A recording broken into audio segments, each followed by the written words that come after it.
Oh, hello, Daddy D Wally here, and this is my first PC build with zero experience.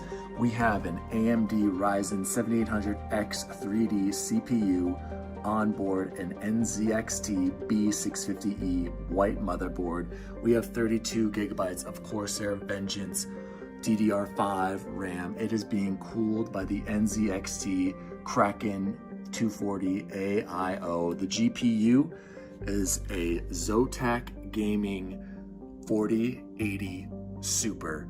We have 3 fans up top, 1 at the rear. These are like exhaust Lian SL120 fans. Then the side intake and bottom fans are also Lian 120 reverse blade fans as intake fans. And it is all being housed in the Lian O11 dynamic mini case. See you online.